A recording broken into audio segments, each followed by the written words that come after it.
বলছি আমাকে 1 packet pasta দাও তো। Pasta 1 packet? দাঁড়ান ম্যাডাম, দিই।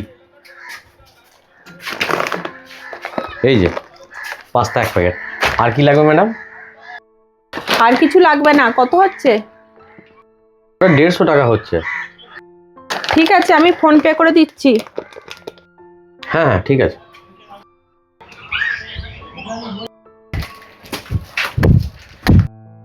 ঠিক আছে, আমি পাঠিয়ে দিচ্ছি। হ্যাঁ হ্যাঁ, ঠিক আছে ঠিক আছে। অশিক্ষিত লোক এদিকে ফোন পে রেখেছে, কিচ্ছু জানে না। একটা বড় টমেটো সসের প্যাকেট দাও তো। টমেটো সস একটা বড় দিই। এই যে ম্যাডাম, আর কি লাগবে? আর একটা ক্লোজ আপ দাও। ক্লোজ আপ মাজুন একটা। এই তো, এই যে ম্যাডাম, আর কি লাগবে বলুন? আর কিছু লাগবে না। কত হচ্ছে? কত? এটা 150 টাকা, এটা 50, 200 টাকা হচ্ছে ম্যাডাম। ঠিক আছে, ফোন পে করে দিচ্ছি। হ্যাঁ হ্যাঁ, তাই করে দিন, অসুবিধা নেই।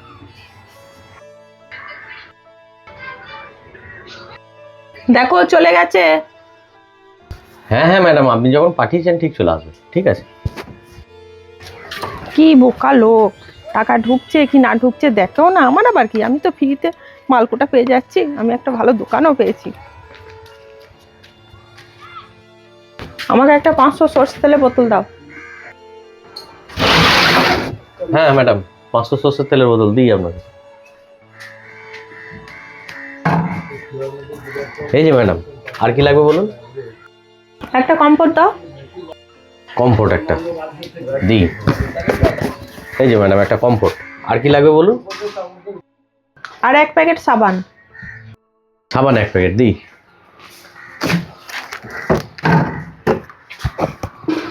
এই যে ম্যাডাম, সাবান 1 প্যাকেট। আর কি লাগবে বলুন? আর কিছু নয়। কত হচ্ছে? আর কিছু নয়।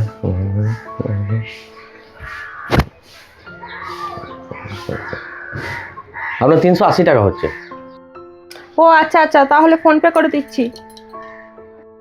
ম্যাডাম, একটা কথা বলছিলাম আপনাকে। হ্যাঁ বলো, কি বলছো? দাঁড়ান। আচ্ছা দেখুন তো, এই চেনটা আপনার নাকি? হ্যাঁ, এই চেনটা তো আমারই, কিন্তু তুমি কোথা থেকে পেলে? আমি কালকে দোকানটা ঝাড় দিতে গিয়ে দেখলাম এইখানটা করে পড়ে আছে চেনটা, তাই তুলে রেখে দিলাম। আমার মনে হলো যে চেনটা হয়তো আপনারই হবে। হ্যাঁ, এই চেনটার জন্য আমাদের বাড়িতে খুব অশান্তি হচ্ছিল, আমি ভাবলাম এটা আর পাবো না। না, আমি পেলাম, পাওয়ার পরই মনে মনে ভাবলাম যে আপনাকেই জিজ্ঞেস করবো। তা প্রথম আপনাকেই জিজ্ঞেস করলাম। যাক, চেনটা আপনার, এটা আপনাকে দিয়েও আমি অনেক শান্তি পেলাম। আচ্ছা, চেনটা তো তুমি নিয়েই নিতে পারতে, কিন্তু তুমি না নিয়ে আমাকে দিলে। আসলে সত্যি কথা বলতে আমারও কিন্তু লোভ জন্ম নিয়েছিল মনের মধ্যে চেনটা দেখার পরে। কারণ আমার বউ এই রকম ধারাই একটা চেন অনেক দিন থেকে, অনেক বছর থেকে আমাকে বলছে যে একটা চেন গড়িয়ে দিও না। কিন্তু এই ছোটোখাটো দোকান চালিয়ে আর এখনকার যে বাজারের জিনিসপত্রের দাম, এই আমাদের ওই সাধারণ ঘরের মানুষের পক্ষে সোনার চেন বানানো কি চারটিখানি ব্যাপার? আর সত্যি কথা বলতে পরের জিনিস নেওয়াটাও ঠিক নয়। কারণ একটা জিনিস কোনো মানুষের যদি হারিয়ে যায় বা কোনো টাকা হারিয়ে যায়, তার কষ্টটা যে কতটা সেটা আমি খুব ভালো করেই বুঝি। আর এই যে এই সোনার চেনটা তৈরি করতে আপনার কত পরিশ্রম দিতে হয়েছে, কত পরিশ্রমের ফলে এই সোনার একটা চেন আপনি তৈরি করতে পেরেছেন। তা আমি আপনার জিনিসটা নিয়ে নেব সেরকম মানসিকতা আমার আসলো না মনের মধ্যে। আমার আপনার কষ্টটাই মনে এলো যে কত কষ্ট করে হয়তো এই জিনিসটা আপনি বানিয়েছেন, আর সেই জিনিসটা আমি নিয়ে নেব? কোনো দিনই নিতে পারবো না। সত্যিই তুমি খুব ভালো মানুষ, তাই তুমি আমাকে এই চেনটা আজকে ফেরত দিলে। পড়াশোনা তো বেশি দূর আমি করিনি ম্যাডাম, কিন্তু আমার মা আমাকে শিক্ষা দিয়ে গেছে। আমার মা আমাকে বলেছে যে কোনো দিন কোনো সময় পরের জিনিসের ওপর তুমি লোভ করবে না।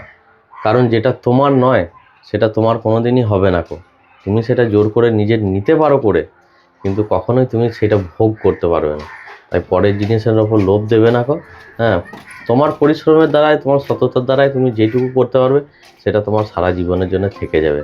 আর সেই মায়ের শিক্ষাটা নিয়েও এখনো পর্যন্ত আমি চলছি। এই যে সব মানুষ বলে যে অভাবে স্বভাব নষ্ট, এটা কিন্তু সম্পূর্ণ নিজের মনের ব্যাপার। অভাব হলে কোনোদিন মানুষের স্বভাব নষ্ট হয় না, বরঞ্চ অভাবে মানুষের চরিত্র গঠন হয়, এটাই আমি জানি। আর আমি ভাবছি যে আপনার জিনিসটা আমি নিয়ে নিলাম, কিন্তু উপরে একজন আছে, সে কিন্তু সব দেখতে পাচ্ছে, তাকে একদিন কিন্তু আমার হিসাব দিতে হবে। আর তাকে হিসাব দিতে গিয়ে আমার কিন্তু হিসাবের জায়গাটা আর খুঁজে পাবো না। সেই জন্যই দরকার নেই আমার অন্যের জিনিসের ওপর কোনো লোভ লালসের দরকার নেই। আমি যেমন আছি, হ্যাঁ, ডাল ভাত খেয়ে সেরকমই সুখে থাকতে চাই না। সত্যি আপনি ঠিকই বলেছেন। বলছি এই মালকোটা কত বললেন জানো, আমি পয়সাটা পাঠিয়ে দিই। 380 টাকা ম্যাডাম। ও আচ্ছা আচ্ছা, আমি পাঠিয়ে দিচ্ছি।